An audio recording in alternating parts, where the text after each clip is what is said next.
Good evening, gentlemen. Thank you for giving me your time and attention.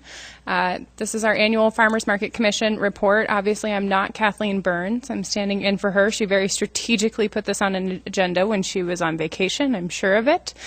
So you get to listen to me for a little while. Just an overview of our goings-ons and our activities there on the commission. I think many of you are very up to date. We're, I think, a rather vocal commission, so hopefully none of this will be too surprising.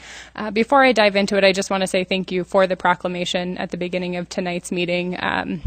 You know, we're obviously very invested as a commission in the farmers market, and we get very involved in the details, and it's obvious that our community appreciates the market. The proclamation helps us see the bigger picture of how farmers markets really serve not only our economic functions as a city, but as a state, and the social engagement there. So I appreciate the proclamation earlier this evening.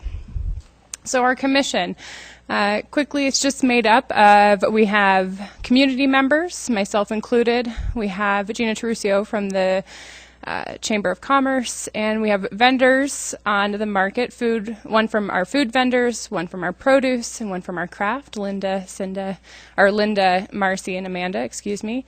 And we have Cinda, Williams, David Pierce, Joey Manita, and we currently have an open community member seat. So call out to all people who are listening right now. If you feel passionate about it too, we'd love to have that seat filled as soon as possible. And then recognition of our staff members as well, our council liaison, Wayne, Kathleen, Barry, who works incredibly hard to keep the market going every Saturday, and Amanda as well. I don't know how she gets up that early every Saturday, but she has an incredible amount of energy. The commission's makeup is really important, and I know it was intentional when it was built, but the best part about it is that we do have good representation. We have representation from the local businesses, we have representation from the vendors, community members, and even some on the ag extension side from University of Idaho, and that helps us filter comments, questions, and concerns to understand all of the issues at hand, and making it more of a balanced report and vote. We have vendors. We ask them to talk to our vendor representatives. Community members, we ask them to talk to the commission. And so we hope that that rounds out getting any of the information that we need. Please feel free to interrupt me with any questions that you have tonight. Just a quick rundown of our meetings as well. As you can see, we really like each other and we meet fairly regularly. Sometimes we like each other so much we meet multiple times a month. And outside of that, we also have subcommittees. We broke into a marketing and promotion subcommittee, agricultural, recruitment and retention, a craft and music jury, and a policy subcommittee to try and divide the work a little bit and help people research outside of the meeting time. And as you can see, the volunteer hours show it. We have 234 over the year, and that's not including the time that we ask our committee members or our commission members to come to the market and bother people with surveys or help setting up tables and things like that. So we have a very invested commission. What were the hours you had listed there? Over on the side? 52, 55, and 1992. I have no idea. This is Kathleen built that. Magic numbers. Didn't tell me. Aren't they impressive, though? I'm sure they are. Telling you, Kathleen's presentation, Is that how much but I'm doing my Kathleen best. makes an hour? Or is that only kidding? Maybe that's just telling City Council how much we should get paid on the commission. I don't know. That's what I'll say for now. The national average of farmers market commissions get paid $22 to $55 an hour. That's why we love our commission. We're all volunteers. Good labor. It's a good deal. Part of our commission, a few of our members, and Kathleen and some of our city staff members do spend an incredible amount of time doing vendor site visits. So part of becoming a vendor is having a site visit so we can go to the farms and locations and verify that that producer is producing what they're selling at the market, that they're doing it under good practices and good faith, and just see where it comes from. It's a good time for our commission and our staff members to talk to the farmer where they live and breathe and work so hard. And so you can see, it's actually 2 slides worth of all the farms that we visited this past season before this current market. and they're split up. Right now, we're also working to find out how to make this a site visit across all of our vendors. So not just farm visits, but to see where crafts are coming from and the products that they're turning out and what that looks like. And it just gets us more invested into the products that are coming into our market.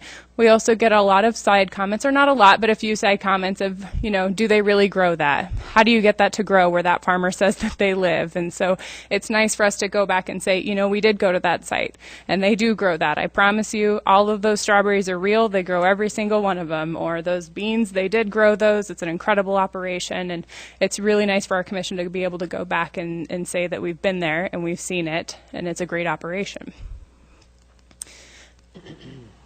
Projects that we've been working on, so continually getting feedback from not only our vendors but from our customers and our consumers of the market.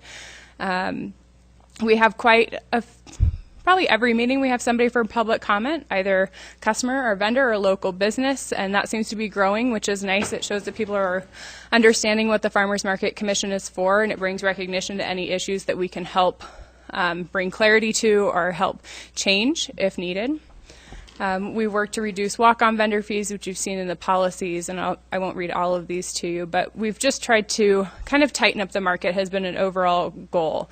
We want to make the policies worth enforcing and the policies easy to enforce for our staff because they work very, very hard, and we try to enhance the customer experience. So that's why you see chefs in the market and the Food Saver Grant, which brought all the great canning demonstrations and the free supplies for our customers.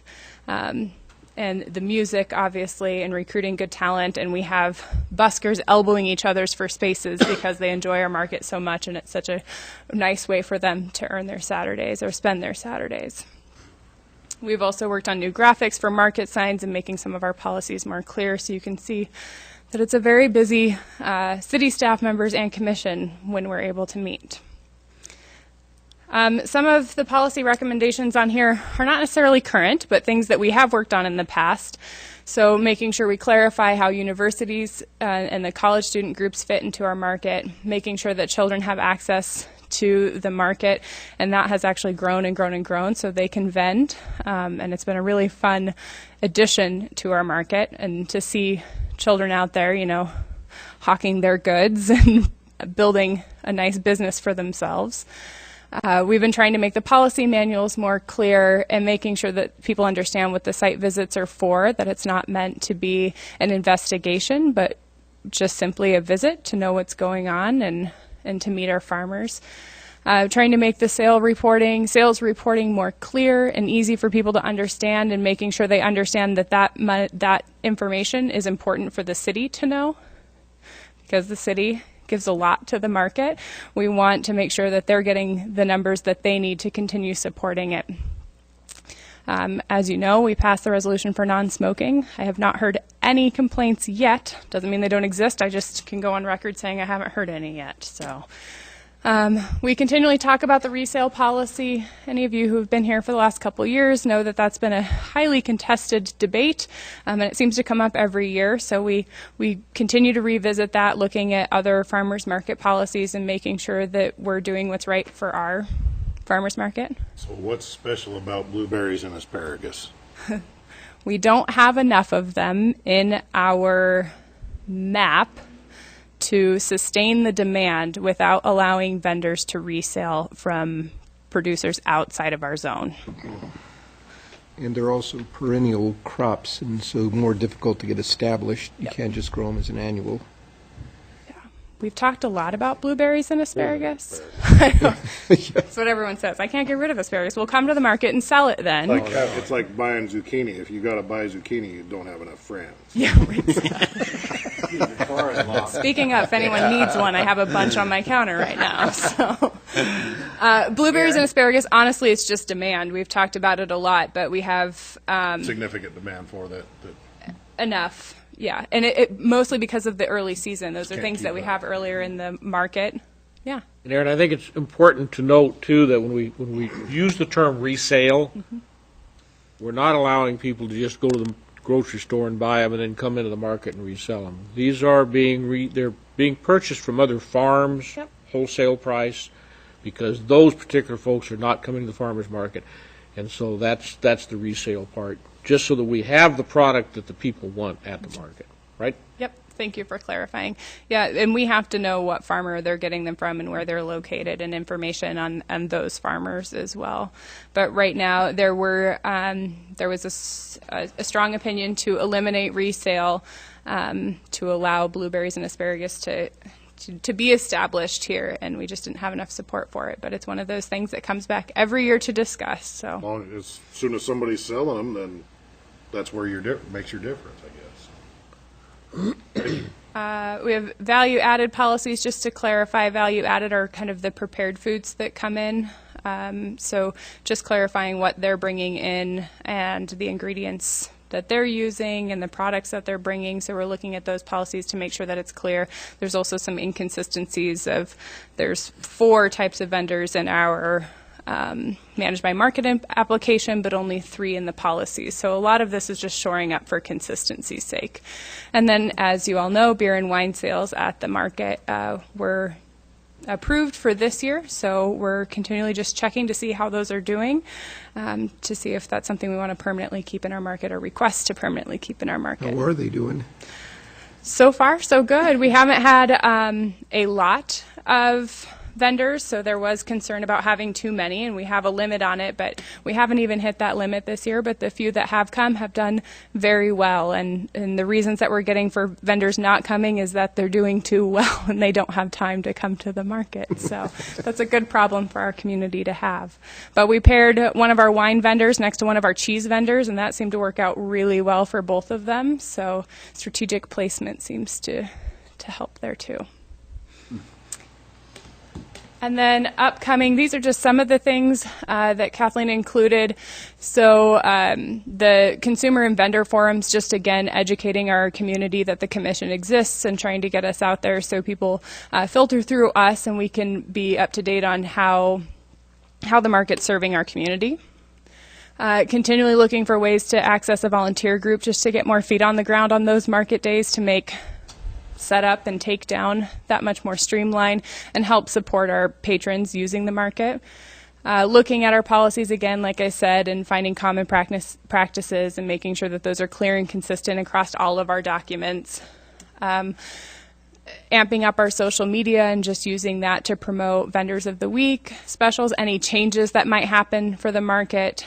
We need to clearly define vendor, which is something that's come up with allowing employees to come or interns to come. Our current policies include sons, daughters, and immediate family, but don't include things like partners or even spouses, I don't think. So we're trying to look at that definition, making sure it's serving our market well.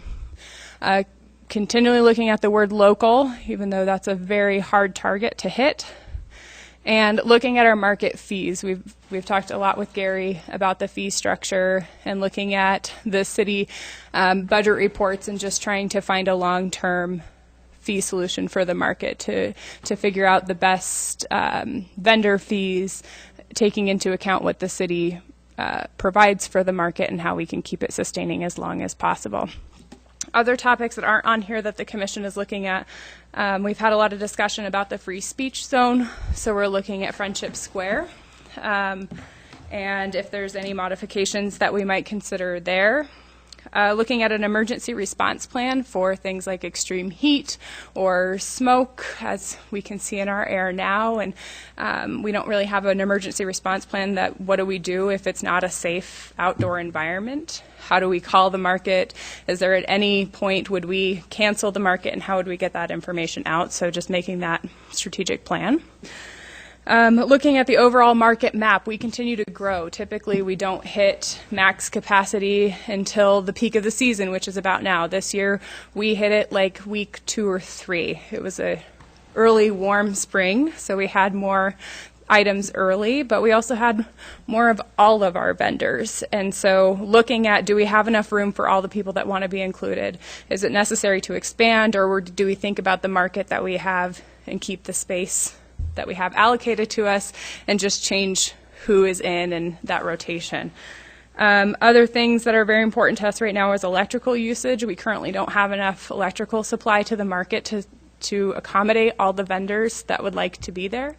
When you account for cooking equipment, cooling equipment, cash registers, all of those things take electricity, and currently we have to put people on rotation based on how much electricity they use. So we are actually having some issues with that and would like to see that resolved. And then overall, just looking at the customer experience, continually coming back to see how our people are using our market. Are they happy? What complaints do they have? And is there anything the commission can do? So that's all the information I have for you. I'd be happy to answer any questions that I can. Well, thank you very much, Aaron, for that terrific report. Council have any comments for Aaron? Wayne? Aaron, how many years have you been on the Farmers Market Commission? I will be ending my third year at the end of this year, so I'm in. And now, out of those 3 years, you've been chair 2 years. I have been chair since it started. This is an example of why our farmers market works so well. Aaron does a tremendous job. All of the commissioners on the farmers market, their heart is really in it. They really believe in the market and what they're doing. They understand that it is still something that is subsidized to an extent by the city, and they continue to work towards that end and getting more and more self-sufficient.